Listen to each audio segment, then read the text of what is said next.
Hello दोस्तों, आज के क्लास में डिस्कस करने वाले हैं एसएससी एमटीएस 2022 के previous year questions practice set 10। इसलिए इस क्लास को पूरा जोर देखिएगा और कमेंट बॉक्स में यह भी बताइएगा कि आज आपका टोटल 25 क्वेश्चन में कितना सही हुआ। चलिए आज का क्लास स्टार्ट करते हैं। देखते हैं क्वेश्चन नंबर 1। भारतीय संविधान का कौन सा अनुच्छेद राष्ट्रपति द्वारा शपथ या प्रतिज्ञान की बात करता है? कौन सा अनुच्छेद राष्ट्रपति द्वारा शपथ या प्रतिज्ञान की बात करता है? तो आंसर हो जाएगा अनुच्छेद 60। आंसर हो जाएगा अनुच्छेद 60। इंपॉर्टेंट पॉइंट देख लेते हैं। अनुच्छेद 72। अनुच्छेद 72 जो कि राष्ट्रपति के विभिन्न प्रकार की समाधान शक्ति के बारे में दिया गया है। अनुच्छेद 45। अनुच्छेद 45 में 6 वर्ष के कम आयु के बच्चों के स्वास्थ्य का ध्यान रखना सरकार की जिम्मेदारी है। अनुच्छेद 56 में देख लेते हैं क्या दिया गया है। अनुच्छेद 56 में इसमें राष्ट्रपति के कार्यकाल के बारे में बताया गया है। अगला क्वेश्चन, राउत नाचा भारत के डैश का एक प्रसिद्ध लोक नृत्य है। राउत नाचा किस राज्य का प्रसिद्ध लोक नृत्य है? तो आंसर हो जाएगा छत्तीसगढ़। आंसर हो जाएगा छत्तीसगढ़। अगला क्वेश्चन, वर्ष 2011 की जनगणना के अनुसार भारत का दूसरा सबसे बड़ा धार्मिक अल्पसंख्यक समाज कौन सा है? 2011 की जनगणना के अनुसार भारत का दूसरा सबसे बड़ा धार्मिक अल्पसंख्यक समाज कौन सा है? तो आंसर हो जाएगा ईसाई। आंसर हो जाएगा ईसाई। चलिए इंपॉर्टेंट पॉइंट देख लेते हैं। 2011 की जनगणना के आधार पर ईसाई भारत में मुस्लिम के बाद दूसरा सबसे बड़ा धार्मिक अल्पसंख्यक समूह है। अगला क्वेश्चन, सातवाहन का सबसे महत्वपूर्ण शासक डैश था। सातवाहन का सबसे महत्वपूर्ण शासक कौन था? तो आंसर हो जाएगा गौतमीपुत्र श्री सातकर्णी। आंसर हो जाएगा गौतमीपुत्र श्री सातकर्णी।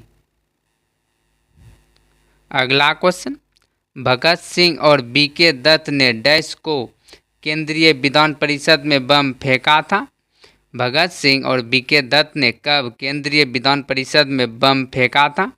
तो आंसर हो जाएगा 8 अप्रैल 1929। आंसर हो जाएगा 8 अप्रैल 1929।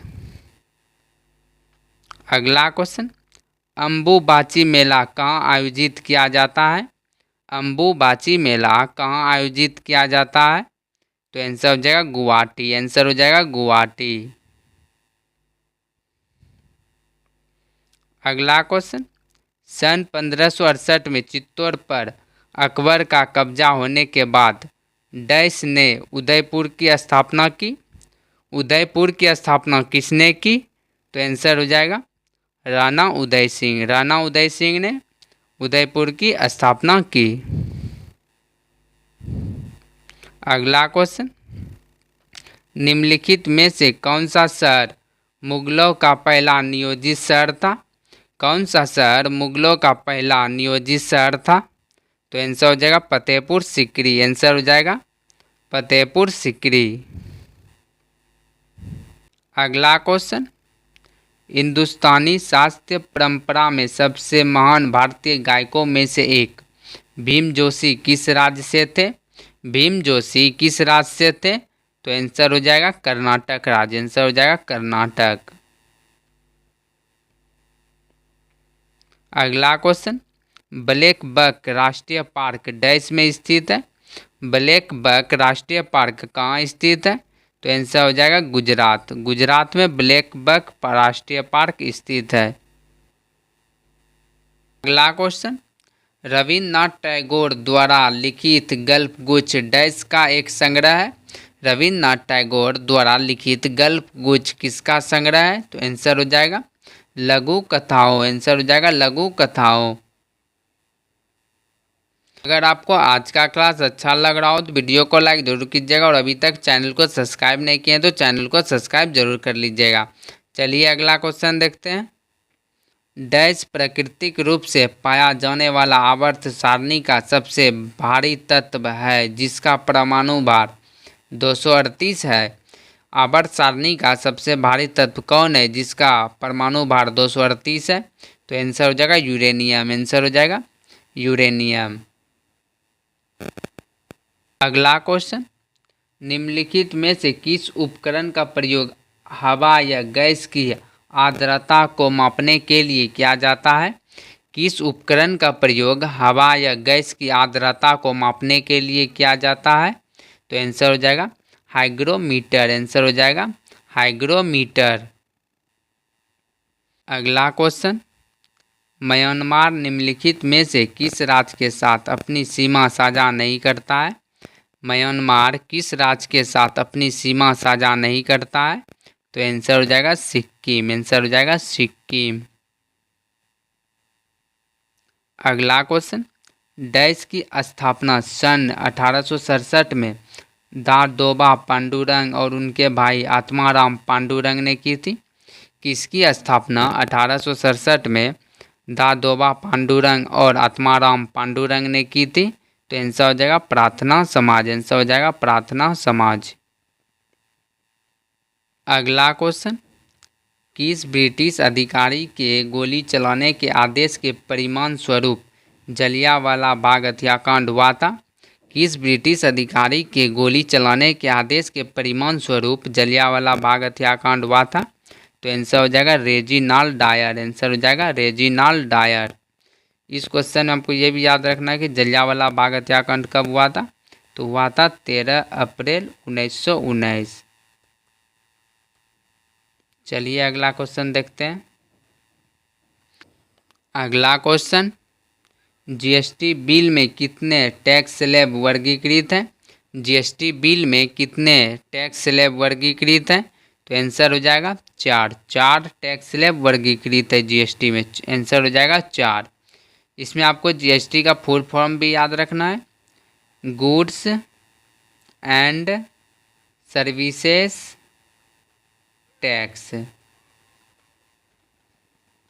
चलिए अगला क्वेश्चन देखते हैं। किसी व्यक्ति को भारत के उपराष्ट्रपति बनने के योग्य होने के लिए उसकी न्यूनतम आयु 10 वर्ष होनी चाहिए। उपराष्ट्रपति बनने के लिए उसकी न्यूनतम आयु कितनी होनी चाहिए? तो आंसर हो जाएगा 35 वर्ष। आंसर हो जाएगा 35 वर्ष। अगला क्वेश्चन, निम्नलिखित में से किस प्रसिद्ध भारतीय नर्तक का संबंध पंडवानी नृत्य शैली से है? किस प्रसिद्ध भारतीय नर्तक का संबंध पंडवानी नृत्य शैली से है? तो आंसर हो जाएगा तीजन बाई। आंसर हो जाएगा तीजन बाई। अगला question, S against odds dash की एक आत्मकथा पुस्तक है? एस अगेंस्ट ओड्स किसकी एक आत्मकथा पुस्तक है? तो आंसर हो जाएगा सानिया मिर्जा। आंसर हो जाएगा सानिया मिर्जा। अगला क्वेश्चन, पृथ्वी का सबसे गहरा बिंदु मारियाना गत कहाँ स्थित है? पृथ्वी का सबसे गहरा बिंदु मारियाना गत कहाँ स्थित है? तो आंसर हो जाएगा मारियाना गत, जो कि प्रशांत महासागर में स्थित है। तो आंसर हो जाएगा प्रशांत महासागर। आंसर हो जाएगा प्रशांत महासागर। अगला क्वेश्चन, प्रसिद्ध धमेक स्तूप निम्नलिखित में से किस राज्य में स्थित है? प्रसिद्ध धमेक स्तूप किस राज्य में स्थित है? तो आंसर हो जाएगा उत्तर प्रदेश। आंसर हो जाएगा उत्तर प्रदेश। अगला क्वेश्चन, भारत सरकार द्वारा प्रधानमंत्री उज्ज्वला योजना कब शुरू की गई थी? भारत सरकार द्वारा प्रधानमंत्री उज्ज्वला योजना कब शुरू की गई थी? तो आंसर हो जाएगा 2016। 2016 में प्रधानमंत्री उज्ज्वला योजना शुरू की गई थी।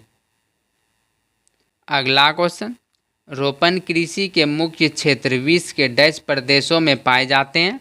रोपण कृषि के मुख्य क्षेत्र विश्व के किस प्रदेशों में पाए जाते हैं? तो आंसर हो जाएगा उष्णकटिबंधीय। आंसर हो जाएगा उष्णकटिबंधीय। आज का लास्ट क्वेश्चन, तराइन का प्रथम युद्ध कब लड़ा गया था? तराइन का प्रथम युद्ध कब लड़ा गया था? तो आंसर हो जाएगा 1191। आंसर हो जाएगा 1191।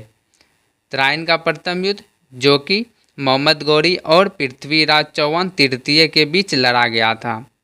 अगर आपको आज का क्लास अच्छा लगा हो तो वीडियो को लाइक ज़रूर कीजिएगा, और अभी तक चैनल को सब्सक्राइब नहीं किए हैं तो चैनल को सब्सक्राइब जरूर कर लीजिएगा। आज के क्लास का PDF चाहिए तो डिस्क्रिप्शन बॉक्स में वहाँ से डाउनलोड कर लीजिएगा। चलिए मिलते हैं अगले क्लास में। Thank you.